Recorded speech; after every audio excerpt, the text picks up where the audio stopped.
Il est clair que Lee Harvey Oswald n'est pas le seul assassin. Il y avait d'autres tireurs.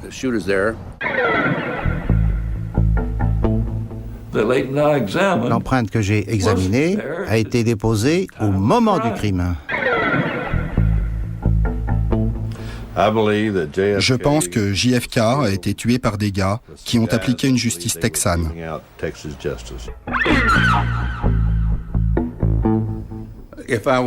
Si j'avais parlé à l'époque, j'aurais été tué.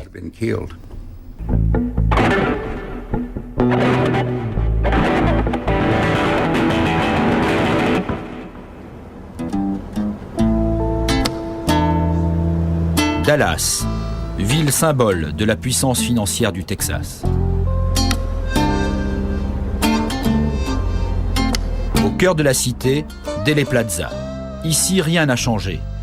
Le quartier semble figé depuis ce 22 novembre 1963. Quelques touristes se font photographier à l'endroit même où John Fitzgerald Kennedy a reçu le coup de feu mortel. L'ancien dépôt de livres où aurait été posté le tueur est aujourd'hui un musée. Un musée où l'on projette le même film depuis 40 ans. Un assassinat sous forme de carte postale touristique. La mort d'un président atteint par 3 balles, tirées depuis le 5e étage d'un immeuble par un seul tireur.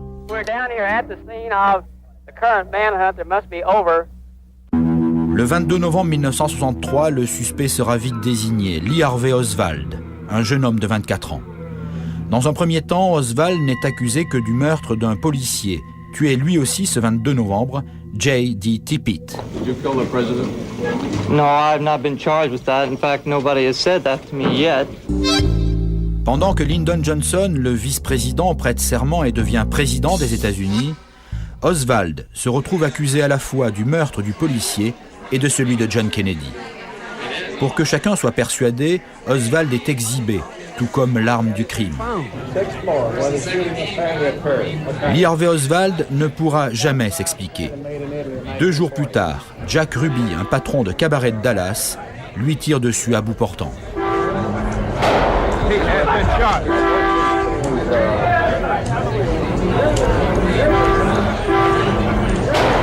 Sans protection, l'assassin présumé du président des États-Unis vient de mourir en direct devant micro et caméra.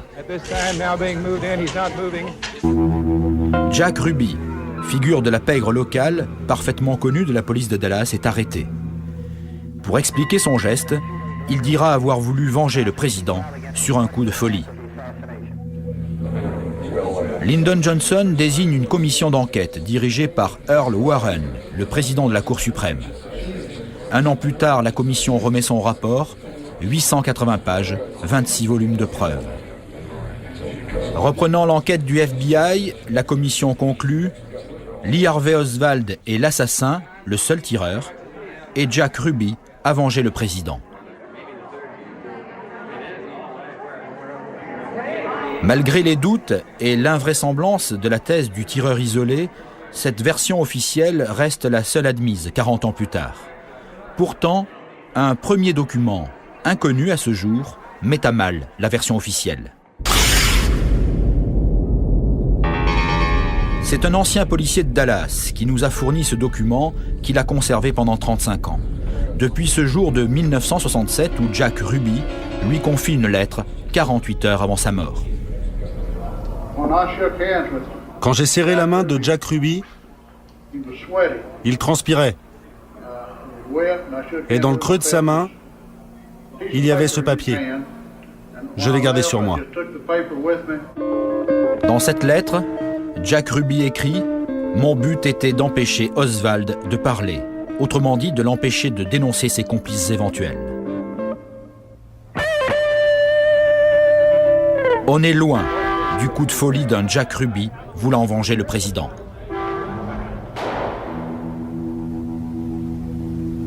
Jerry Hill, un autre policier de Dallas que l'on voit ici après l'arrestation d'Oswald, a été au cœur de cette enquête. Rendez-vous est pris dans un lieu stupéfiant, en plein centre de Dallas, le Red Jacket, une boîte de nuit branchée entièrement dédiée aux gestes criminels de Jack Ruby.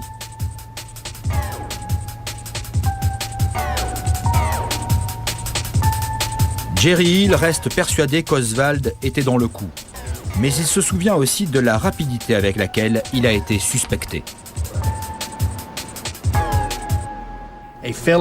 Un gars qui était sur le Gracie Knoll, la colline herbeuse, a donné à un agent la description d'un homme qu'il avait vu à la fenêtre. Un homme blanc, environ 30 ans, 1m75, 80 kilos. Cette banale description par un seul témoin a donc suffi à désigner Oswald. Officiellement, Oswald a aussi été suspecté parce qu'il n'aurait pas regagné son poste au dépôt de livres après l'assassinat. Or, ce document que nous avons retrouvé prouve qu'une quinzaine d'employés du dépôt n'étaient pas non plus au travail l'après-midi du 22 novembre 1963. Eux ne seront jamais inquiétés. Jerry Hill, que l'on voit ici sur Dealey Plaza, n'a pas oublié les méthodes étranges des hommes du FBI. Ils ont pris toutes les pièces à conviction, qu'ils ne nous ont jamais rendues. Ils ont pris les armes, notamment celle qui a tué Tippit, le fusil, et évidemment, les relations entre la police de Dallas et le FBI ont été quelque peu tendues. Le gros problème de cette enquête a été le patron du FBI, John Edgar Hoover. Le FBI a fait beaucoup d'erreurs. Il était plus attaché à masquer ses erreurs qu'à essayer de savoir qui avait tué le président et s'il y avait un complot ou pas. Le président Kennedy a été assassiné dans un quartier où sont regroupés le bureau du shérif, le palais de justice et les locaux du FBI, un quartier où sa sécurité aurait dû être assurée. En réalité, aucune mesure particulière n'a été prise. On verra beaucoup de policiers, mais après l'assassinat. Parmi tous ces policiers présents à Dallas ce jour-là, Jay Harrison. Jay vit aujourd'hui à Austin. 40 ans d'enquête sur l'affaire Kennedy l'ont rendu prudent. Il nous parlera donc en tournant le dos à la caméra pour dénoncer lui aussi la mainmise de Washington sur l'enquête. 60 agents sont venus de tout le pays avec leurs propres sténographes. Ils restaient dans leur hôtel. Et leur travail était piloté directement de Washington. Ils n'ont fait aucune enquête, ils ont juste posé des questions. Ils cherchaient la vérité. On leur a indiqué les questions à poser, on leur a dit qui il fallait interroger ou ne pas interroger. Allez voir cette personne, posez-lui telle question et obtenez telle réponse. C'est tout ce qu'ils ont fait. Autre bizarrerie du dossier. Le FBI affirme que Lee Harvey Oswald vivait seul ici, dans un modeste meublé de Dallas. 40 ans après, une simple visite sur les lieux prouve qu'il n'y était pas seul. C'est là qu'il vivait ? Oui, c'est 4 fenêtres. C'est seulement une chambre ? Une seule. Retournons en 1963. Vous louiez ces appartements aussi. Il y avait donc d'autres personnes là derrière. On peut jeter un œil parce que de la rue ça paraît si petit qu'on n'imagine pas que derrière il y avait 19 chambres, c'est ça ? 19 chambres, c'est ça. 19 locataires, 19 voisins d'Oswald dont le FBI garde l'identité secrète encore aujourd'hui. Qu'est-ce qui peut être top secret sur la maison? Qu'est-ce qu'il y a de secret sur Lee Harvey Oswald? Il ne devrait rien avoir de secret. Et qu'en est-il de la liste des autres locataires? Elle n'a jamais été révélée. Jamais au grand jamais. Et vous savez pourquoi? Je ne sais pas. Peut-être qu'il y avait d'autres personnes impliquées dans ce scénario particulier. Ted Gunderson a pu recenser tous les manquements de l'enquête du FBI. Et il est bien placé pour le faire, puisqu'ancien directeur du FBI à Dallas de 1964 à 69. Après une carrière brillante, il a été considéré comme un des meilleurs flics des États-Unis. Ted Gunderson a consacré ses dernières années à l'assassinat de John Kennedy. Je pourrais dire que le FBI est impliqué dans la manipulation. Car la commission Warren s'est arrêtée à des conclusions qui n'étaient pas basées sur des faits ni sur la vérité. Et le FBI était au courant et n'a rien fait. Pour conforter leur thèse du tireur unique, les enquêteurs du FBI ont volontairement écarté certains témoins pourtant essentiels. Par exemple, ceux qui, accourus sur les lieux, retrouvent des balles perdues dans l'herbe. Ou encore le témoignage de Bill Newman, que l'on voit ici avec sa femme et ses enfants, couchés, cherchant des yeux le tireur. Je me souviens de la voiture du président arrivant vers nous. Elle était à 15 mètres environ quand j'ai entendu les premiers coups de feu.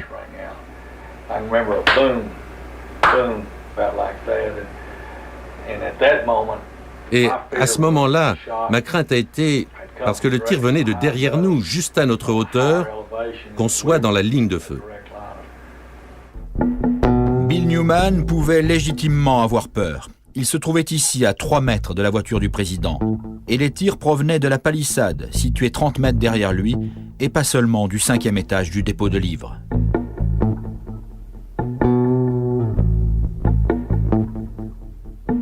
Autre témoin oublié, Bobby Hargis. C'était un des motards de l'escorte le plus proche de la voiture du président au moment du coup de feu mortel. Au deuxième coup de feu, sa tête a explosé, comme quand on tire sur une tomate. Juste explosé.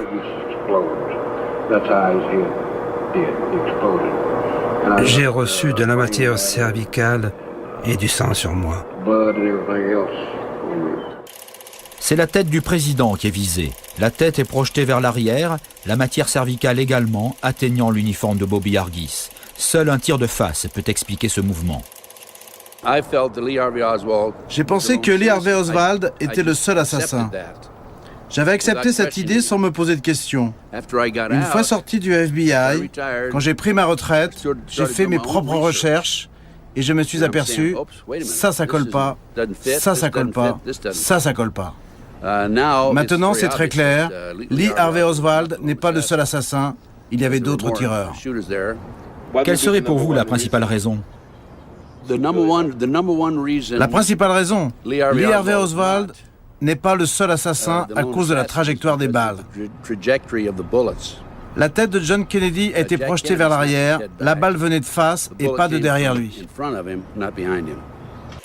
Conclusion, Lee Harvey Oswald, posté au dépôt de livres, n'a pas pu tirer la balle mortelle. Et Jack Ruby l'a tué avant qu'il ne révèle les noms de ses complices, autrement dit, un complot. Le film de l'assassinat, parfaitement restauré, montre un crâne éclaté et une blessure béante. Curieusement, à l'autopsie, le visage de John Kennedy est intact. Depuis 40 ans, cette autopsie fait l'objet d'une polémique. Y a-t-il eu manipulation ? Si c'est le cas, l'histoire étrange de John Liggett peut apporter un début de réponse. En 1963, John Liggett est embaumeur au cimetière de Restland à Dallas. C'est aussi un des meilleurs spécialistes pour réparer les visages abîmés. Lois, sa femme à l'époque, se souvient de ce 22 novembre 63. Ce jour-là, elle se trouve au cimetière pour y enterrer une tante. John Liggett est avec elle. John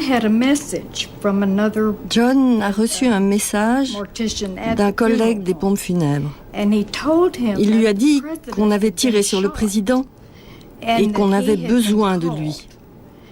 Alors, il a dû partir.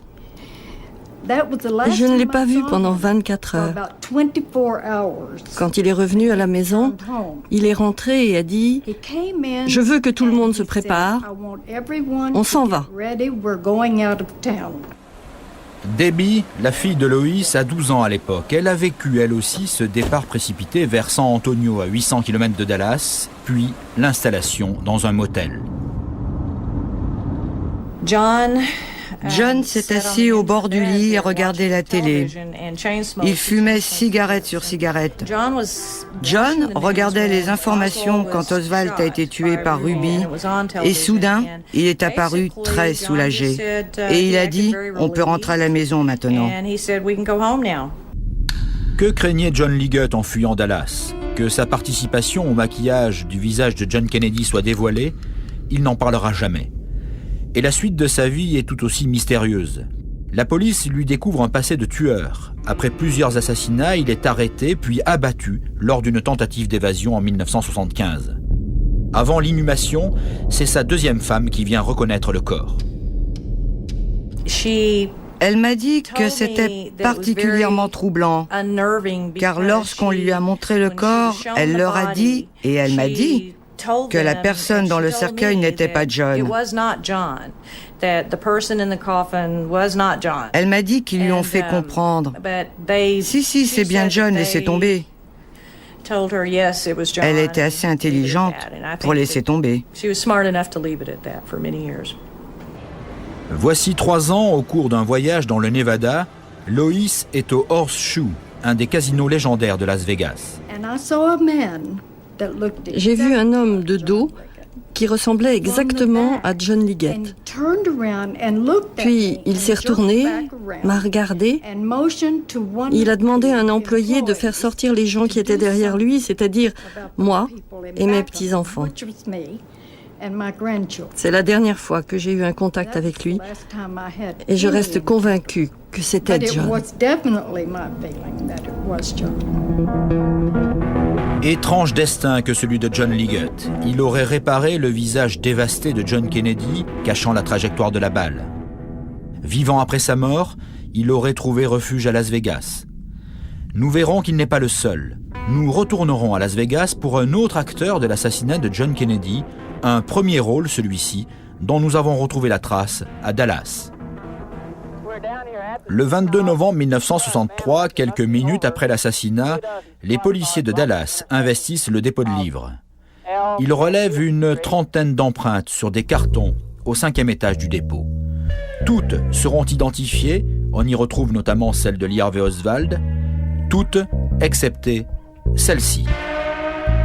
Oswald désigné coupable, cette empreinte anonyme va dormir dans les archives de la commission Warren. Et ce jusqu'en 1998, quand l'ancien policier Jay Harrison découvre cette empreinte relevée 35 ans plus tôt. Il décide de la comparer avec celle d'un tueur professionnel qui aurait pu se trouver à Dallas le jour de l'assassinat. Il confie ce travail à Nathan Darby, un des meilleurs spécialistes américains en la matière. Un expert qui va travailler à l'aveugle, ignorant tout de l'origine des empreintes et de leurs propriétaires. À la base de son travail, un infime indice. Vous pouvez nous montrer le doigt d'où provient l'empreinte? C'est le bord du petit doigt. Sur une scène de crime, vous transpirez davantage car vous devenez nerveux. Si vous vous retrouvez dans une situation délicate, votre transpiration va s'accélérer. Sur cette empreinte, quand vous regardez de près, sur la partie gauche, il y a une trace importante d'humidité, quelque chose de semblable. C'est tout noir.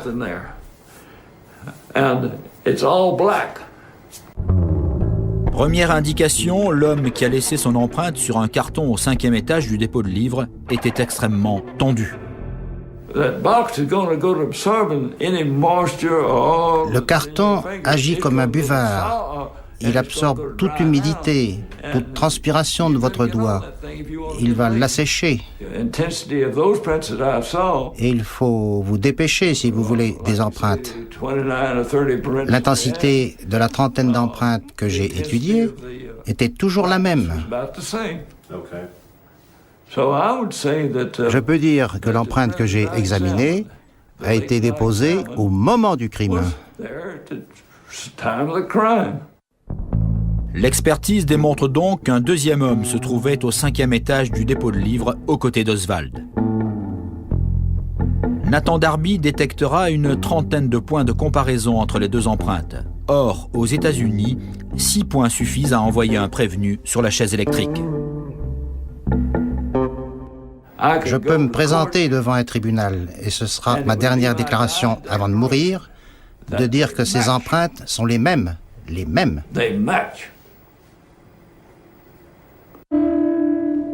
Sans le savoir, Nathan Darby venait d'identifier un certain Malcolm Everett Wallace.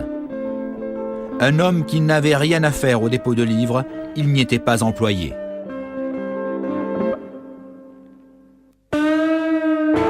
Pour la première fois depuis 40 ans, un deuxième tireur potentiel est identifié. Jay Harrison transmet alors cette empreinte à la section homicide de la police de Dallas. Vous savez ce qu'ils m'ont répondu? On dirait bien que nous avons là 2 empreintes identiques. Appelons le FBI. 4 jours après avoir présenté ces documents, le chef de la police de Dallas et son équipe nous ont dit « Laissez tomber l'affaire, laissez le FBI s'en occuper ». Depuis 1998, le FBI n'a pas bougé. Jay a dû partir seul sur les traces du dossier de Mac Wallace. Pendant 8 ans, j'ai essayé de mettre la main sur ce dossier. Pendant 8 ans, pas de dossier. Pas de dossier, aucun dossier. 8 ans. Oui, c'est ça. Vous avez utilisé les voies légales? J'ai essayé toutes les voies possibles pour obtenir le dossier. Et le gouvernement, dans sa très grande sagesse, n'a pas fait une seule copie. Mais il y avait d'autres moyens pour récupérer ce dossier. Je me suis débrouillé. Et quand Jay Harrison met enfin la main sur le dossier FBI de Mac Wallace, voilà ce qu'il découvre. Voici donc le dossier Mac Wallace. Oui, celui qui n'existe pas. Et regardez cette rédaction. Tout est censuré. Ça, vous voyez, c'est un rapport avec la sécurité nationale. Mac Wallace était donc à Dallas le 22 novembre 1963, attendant avec ses complices le passage du cortège présidentiel. Nous allons voir que c'est la vie d'un homme qu'il connaît très bien que veut cacher le FBI. La vie d'un tueur. Le parcours criminel de Mac Wallace débute en 1951 à Austin par l'assassinat d'un golfeur professionnel, John Kinzer. En février 1952, Wallace est reconnu coupable de meurtre avec préméditation, passible de la peine de mort. Le juge prend alors une décision stupéfiante, s'opposant au jury. Il condamne Mac Wallace à 5 ans de prison, puis finalement à 5 ans avec sursis. Ce verdict est incompréhensible, sauf si l'on se souvient de ce qu'avait déclaré Mac Wallace au policier venu l'arrêter. « Je travaille pour LBJ, Lyndon Baines Johnson. » À l'époque, Lyndon Johnson n'est pas encore président, mais seulement sénateur du Texas.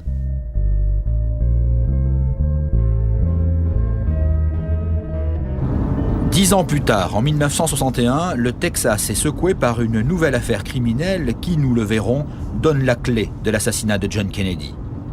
En juin 1961, Henry Marshall est retrouvé mort dans son ranch de Franklin. Henry Marshall est un des cadres importants de l'agriculture au Texas. C'est lui qui distribue les subventions. Il est tué de 5 balles, tirées d'un fusil qu'il faut recharger à chaque coup. Son visage est tuméfié, il a respiré du monoxyde de carbone. La thèse du suicide est ridicule. À l'évidence, il s'agit d'un homicide. Pourtant, le shérif local passe outre et conclut au suicide. Pour Phil Banks, l'actuel avocat de la famille Marshall, ce shérif était aux ordres d'un réseau qui avait tout pouvoir au Texas. Il peut y avoir des situations où le shérif est influencé, contrôlé ou bien travaille pour certaines personnes. Si le shérif est sous contrôle, il ne fera rien pour gêner les gens qui l'ont placé là. Sinon, il ne sera plus le shérif. Aujourd'hui, un homme ose dénoncer ce réseau d'influence texan. Son nom, Billy Sol Estes. C'est un témoin fondamental. Cet homme d'affaires a fait partie de l'organisation politico-financière qui a la main mise sur le Texas depuis des décennies. Billy Sol Estes n'a jamais parlé à des journalistes. Après 40 ans de silence, pour la première fois face caméra, il accepte de révéler les secrets d'une organisation qui abrite les assassins d'Henry Marshall, mais surtout de John Kennedy. Un des hommes clés de ce système s'appelait Cliff Carter. C'était un ami de Billy Sol Estes. C'était le bras droit de Lyndon. Depuis les années 50, c'est l'homme en qui Lyndon avait le plus confiance. Il était toujours avec lui. Politiquement, c'était un soutien sûr. Et quelles étaient vos relations avec Cliff Carter? Nous étions très proches, très très proches. Vous étiez en affaires avec lui? Oui, on faisait des affaires. Quel genre d'affaires? Des contrats gouvernementaux. Parfois, l'argent passait par moi pour finir chez Lyndon. Billy Solestes connaît Lyndon Johnson depuis les années 50. Il est un des soutiens financiers du jeune élu texan. En retour, Johnson l'aide dans ses affaires. Une relation au corrupteur corrompu qui va durer des années, avec au centre du jeu l'inévitable Cliff Carter.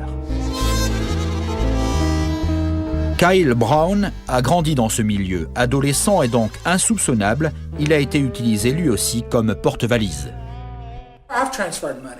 J'ai transféré de l'argent entre Cliff Carter, Billy Solestes, Johnson et d'autres, ok? L'argent dont on parle, à mon avis, les grosses sommes, étaient transportées d'une autre façon que je n'ai jamais connue. Moi, je vous parle de 50 à 100 000 $. Pour ces gars, c'était rien.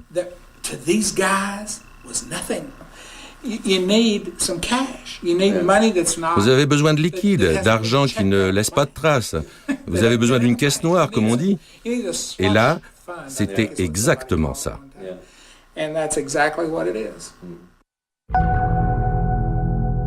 Il existe de nombreuses lettres comme celle-ci que Lyndon Johnson adressait à Billy Solestes. Des lettres de remerciement qui prouvent les liens étroits entre les deux hommes.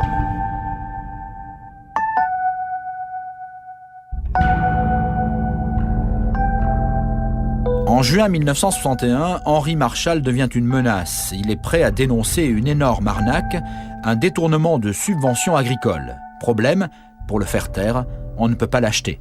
Il devait témoigner le lundi suivant à Washington. Ils l'ont tué le samedi. Ils ne voulaient surtout pas qu'il témoigne.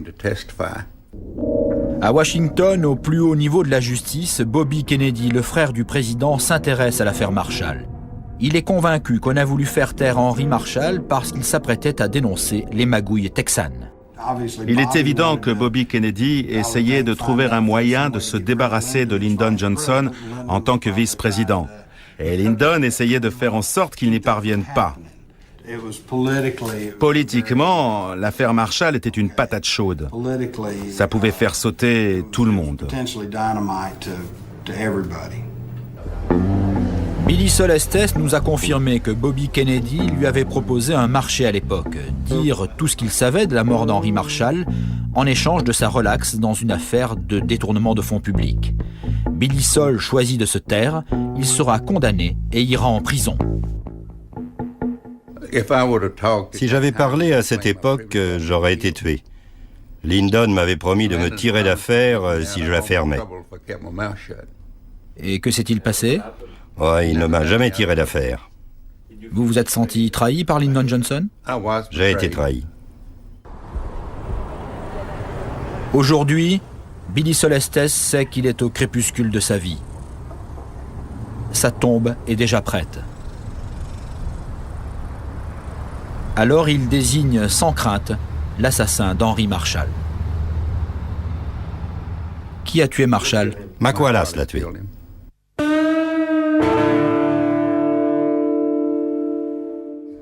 Vous l'aviez rencontré ? Oui, je connaissais très bien Mac. Comment savez-vous que Mac Wallace a tué Henry Marshall ? Comment je sais qu'il l'a tué ? Parce qu'il me l'a dit. Billy Solestes ne se contente pas d'accusations lancées face caméra.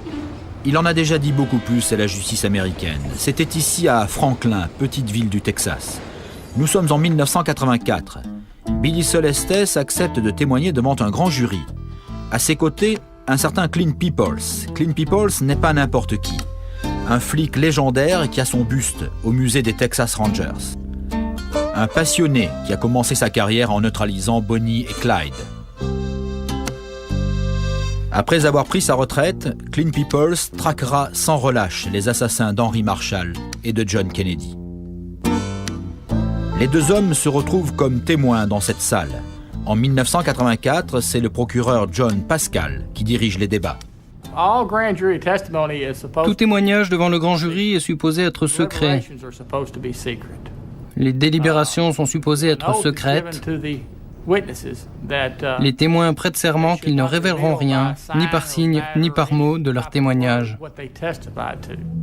Rien n'aurait jamais dû sortir de ce palais de justice. Pourtant, un homme a enregistré clandestinement les témoignages de Billy Solestes et de Clint Peoples. Nous nous sommes procuré ce document sonore unique. Premier élément, après 30 ans d'enquête, Clint Peoples a pu reconstituer ce qu'il appelle le réseau Johnson.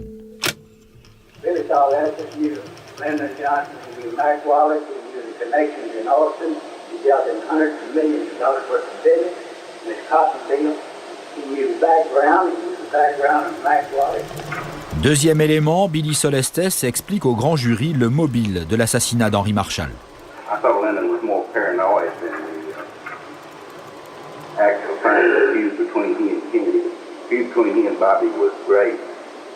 And Mr. Marshall was cooperating with Mr. Kennedy to give him information, and Lyndon knew this was destroyed.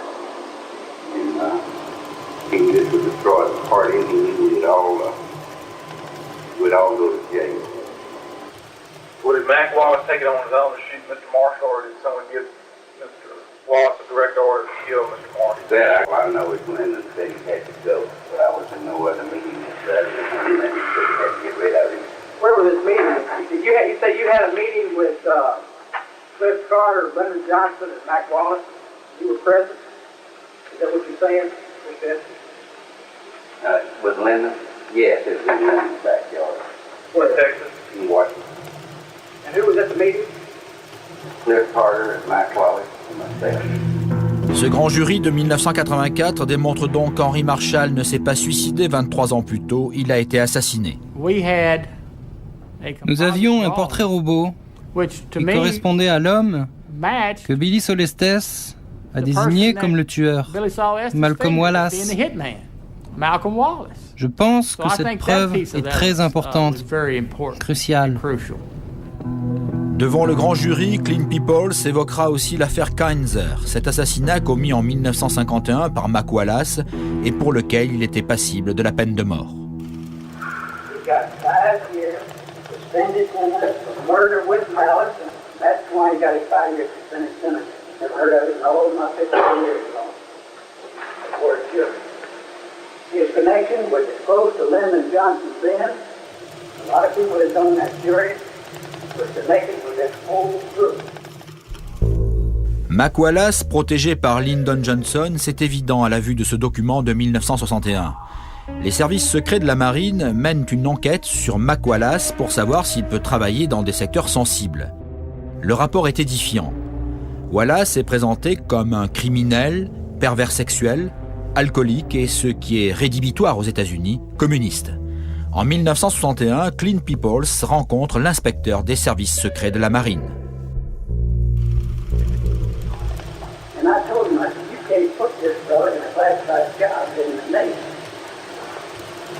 He said, we may have to. I said, why? He said, politics.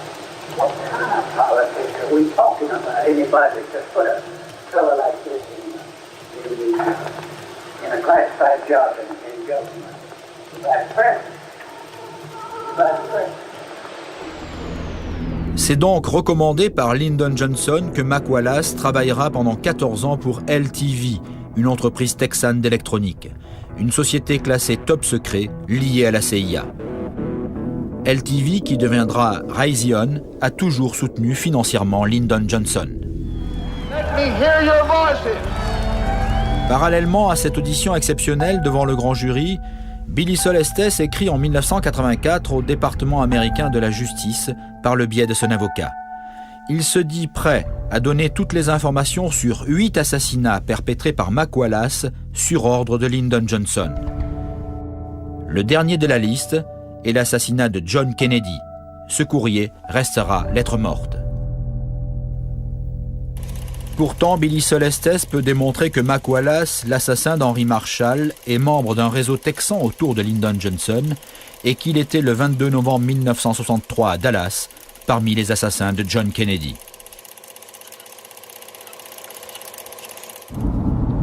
En proposant de tout dire, Billy Solestes se met en danger. Aussi, depuis le début des années 60, a-t-il choisi de se protéger en enregistrant systématiquement toutes les conversations qu'il a avec les membres du réseau texan.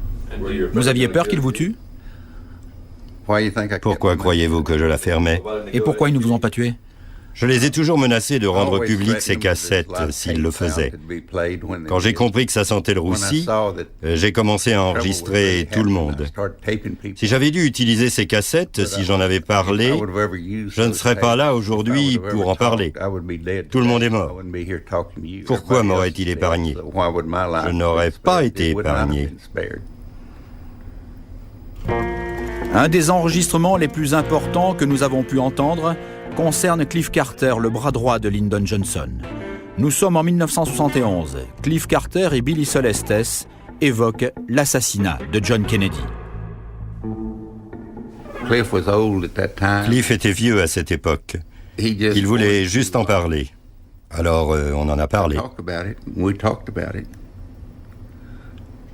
Et que vous a-t-il dit?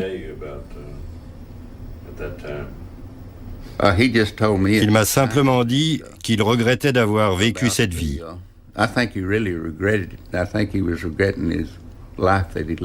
Il m'a dit à ce moment-là que c'est Lyndon qui l'avait fait tuer. Vous avez enregistré cette conversation? Oui. Tom Bowden est un Texan, un chercheur passionné par l'affaire Kennedy. Ayant gagné la confiance de Billy Solestes, il a pu écouter cet enregistrement de 1971 entre Billy Sol et Cliff Carter. Sur cette cassette, Carter disait que Johnson devenait parano. Il regrettait de l'avoir aidé pendant des années dans tous ces meurtres, dont celui de John Kennedy. Sur cette cassette, Cliff Carter mentionnait précisément l'assassinat de John Kennedy? Oui. Et l'implication de Lyndon Johnson? Oui. Cette rencontre a été impromptue. Il a appelé et a dit « j'arrive » et c'est ce qu'il a fait. Billy Sol m'a dit « j'ai besoin que quelqu'un soit là et Cliff te connaît. Il parlera devant toi. » Il m'a remercié d'être là.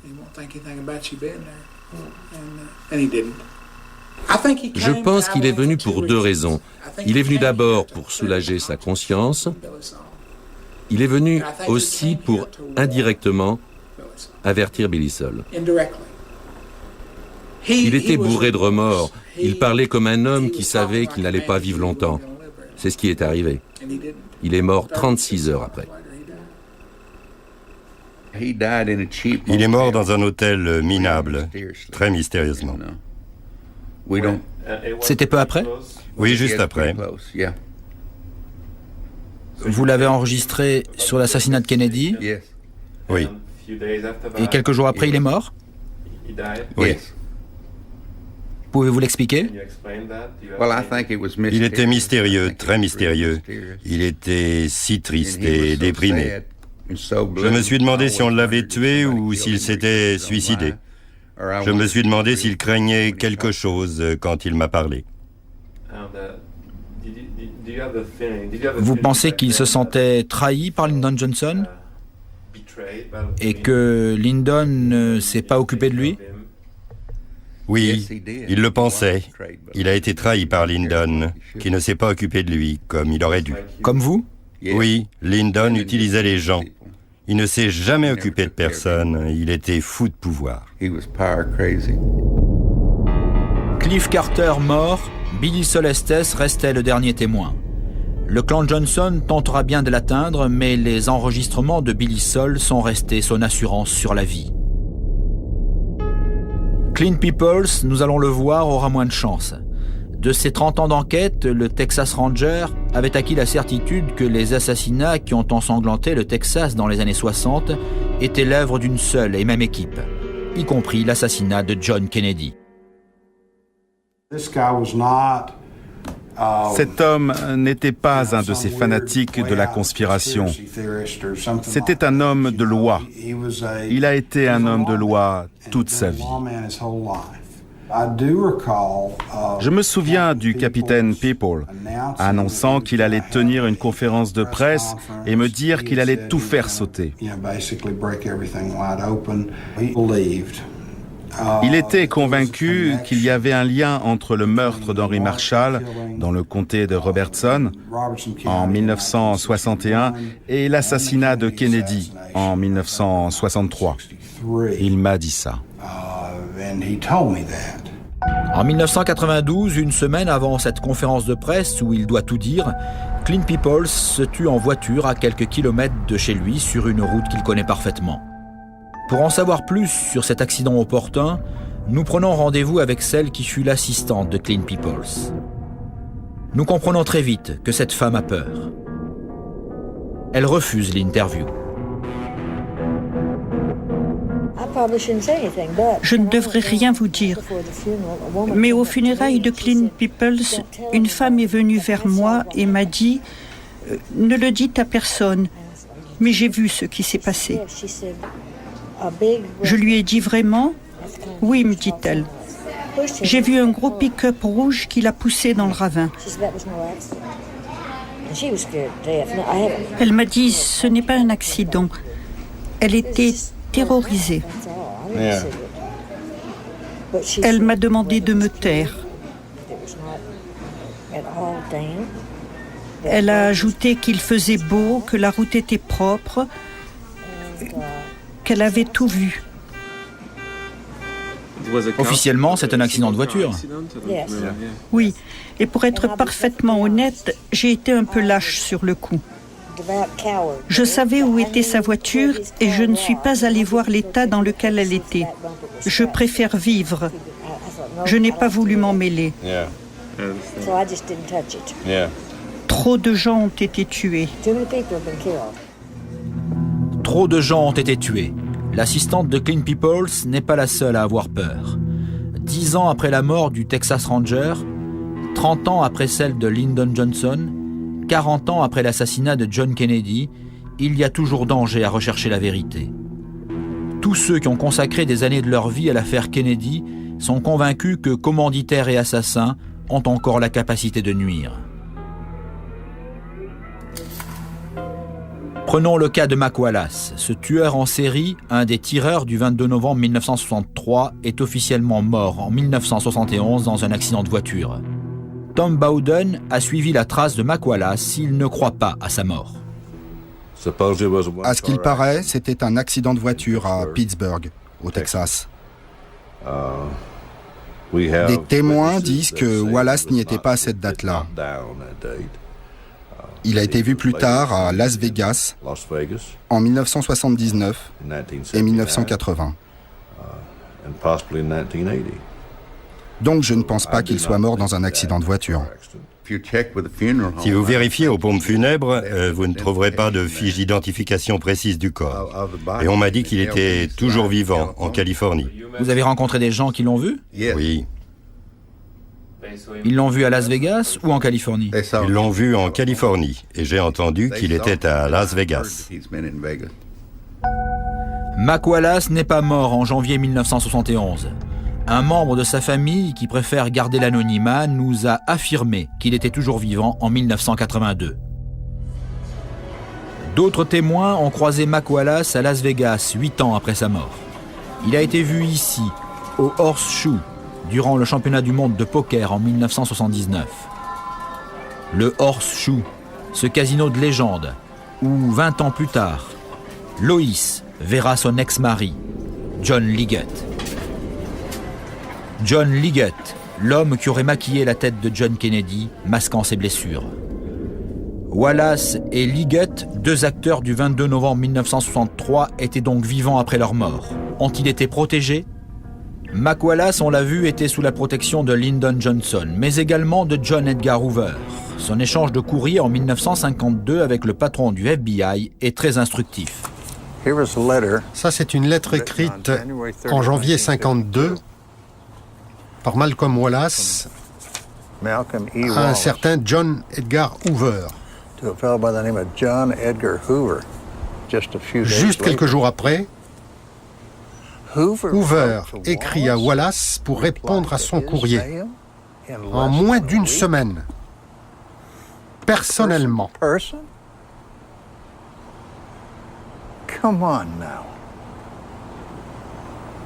Allons donc.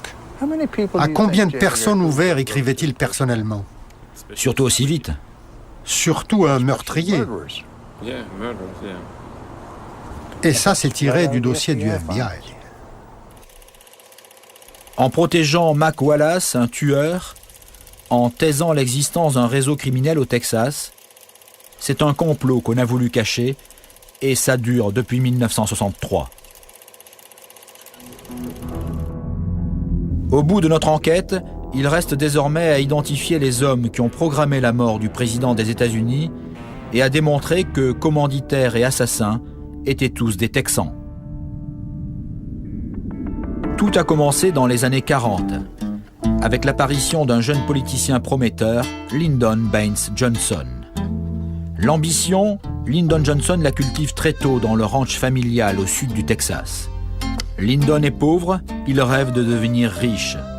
Il est modeste et rêve de pouvoir. C'est le Texas qui le lui apportera. Le Texas fut la terre des bisons et des grands espaces. Mais depuis longtemps, les hommes ont troqué le cheval pour la voiture et les pistes sont des routes sans fin. Aujourd'hui, les paysans sont des industriels de l'agriculture. La terre renferme aussi du pétrole. Et l'or noir a fait la fortune de quelques familles.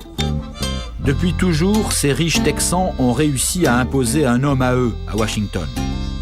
Ce sont ces familles qui vont façonner Lyndon Johnson.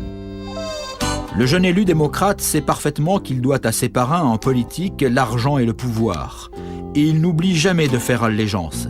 Lonnie Sykes, un de ses mécènes, se souvient des débuts en politique de Lyndon Johnson.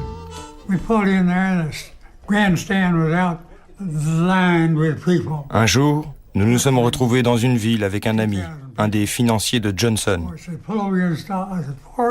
Arrivé dans la ville, il y avait un grand rassemblement, 2000 personnes environ. Mon ami m'a dit « Gare-toi là ».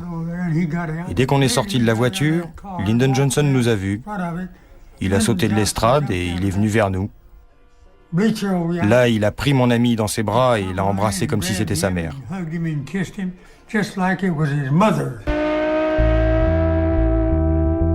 La presse révélera qu'en 1948, Johnson a été élu sénateur du Texas après des élections truquées. Parallèlement, il s'est constitué un autre réseau de généreux donateurs qui vont l'enrichir. Parmi eux, un Golden Boy ambitieux, Billy Solestes. À l'époque, je rencontrais Lyndon Johnson dans les aéroports. Je lui apportais de l'argent. Il ne faisait vraiment confiance à personne. Les gros contrats, il les traitait lui-même. Je l'ai rencontré souvent, il lui suffisait de m'appeler. Je commençais à lui parler de mes problèmes, alors il me disait « Mais nom de Dieu, je ne t'ai pas demandé de me parler de ça. Je te demande de m'apporter ce putain de fric à l'aéroport. » Alors j'apportais l'argent à l'aéroport. Cliff Carter était un maillon essentiel de cette chaîne de corruption autour de Lyndon Johnson. Porteur de valises, mais aussi agent recruteur. C'est par exemple Cliff Carter qui, à la fin des années 40, repère un jeune leader étudiant, Malcolm Everett Wallace. Wallace ne quittera plus l'équipe Johnson. Quelques années plus tard, il en devient la première gâchette. En 1961, Lyndon Johnson est vice-président aux côtés de John Fitzgerald Kennedy. Tout va bien, mais en apparence seulement. Car Johnson menace d'être rattrapé par ses affaires texanes. D'un côté, il se sent traqué par Bobby Kennedy. Depuis quelque temps, le frère du président s'intéresse de très près à ce réseau qui fait régner sa loi au Texas et qui élimine les gêneurs.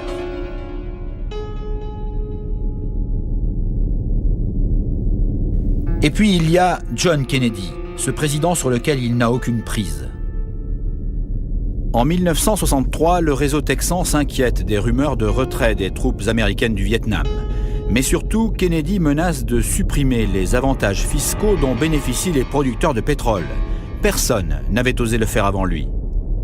C'est à ce moment-là que les riches Texans décident d'activer Johnson. Acculé par ces industriels auxquels il doit tout, menacé par la justice et survolté par son ambition, Lyndon Johnson n'a plus qu'un objectif, le bureau ovale, celui du président des États-Unis, l'homme le plus puissant du monde. C'est si simple. Il n'y a pas de mystère dans cette affaire. Pour qui connaissait Lyndon Johnson, pour qui connaît l'histoire, il était sans pitié. Pour lui, je crois qu'il pensait que la fin justifie toujours les moyens. Je pense que JFK a été tué par des gars qui ont appliqué une justice texane. C'est l'histoire simple d'un homme qui voulait devenir président et de ceux qui l'ont soutenu. Il ne supportait pas le président en poste et voulait mettre leur homme à la place. Tom Bowden est certainement le chercheur texan qui a rassemblé le plus grand nombre d'informations sur l'assassinat de John Kennedy. Selon ses sources, c'est autour d'une table de poker que les représentants de quelques grandes familles texanes ont décidé l'assassinat du président et les moyens d'y parvenir. Il y avait suffisamment de collusion entre les financiers de Johnson, la police de Dallas, et celui qui contrôlait le FBI, John Edgar Hoover. Ils ont pu à la fois couvrir l'affaire et désigner le parfait coupable. Le parfait coupable sera Lee Harvey Oswald. Il fera partie de l'équipe des tueurs aux côtés de Malcolm Wallace. Pour les commanditaires, il reste alors à choisir la ville. Ce sera chez eux, à Dallas.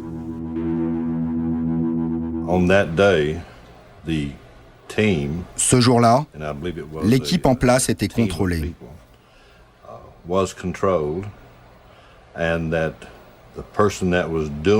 Et la personne qui assurait ce contrôle pour vérifier que tout allait bien se passer était Cliff Carter.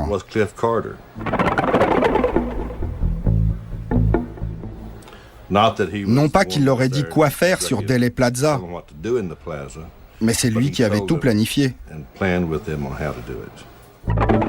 Ce 22 novembre 1963, les tueurs attendent John Kennedy sur Dealey Plaza. Ils tirent depuis le dépôt de livres, mais aussi depuis la palissade sur le Grassy Knoll. Le président est d'abord touché à la gorge, puis sa tête explose après un tir de face. D'autres balles ratent leur cible et finissent dans l'herbe. Qui dit tir croisé dit complot et donc commanditaire de l'assassinat, et c'est ce complot que l'on cache depuis 40 ans. Je ne crois pas que nous connaîtrons la vérité de la part du gouvernement. C'était trop bien maquillé. Mais je sais que les preuves existent, que l'assassinat est un complot, et que ces familles texanes sont impliquées. Vous pouvez donner des noms? Je ne suis pas encore prêt à mourir. Ces familles texanes font encore peur aujourd'hui parce qu'à Austin comme à Washington, leur influence est intacte. Et si les preuves existent, celui qui les détient n'est toujours pas décidé à les rendre publiques. La raison pour laquelle je n'ai jamais vendu ces cassettes, tant que certaines personnes sont encore vivantes, je risque de me faire tuer. Président des États-Unis, Lyndon Johnson reste avant tout un Texan. À peine nommé, il annule le projet de loi de John Kennedy visant à supprimer les réductions d'impôts dont bénéficiaient les producteurs de pétrole. En conservant ce privilège, les pétroliers texans préservaient toute leur puissance.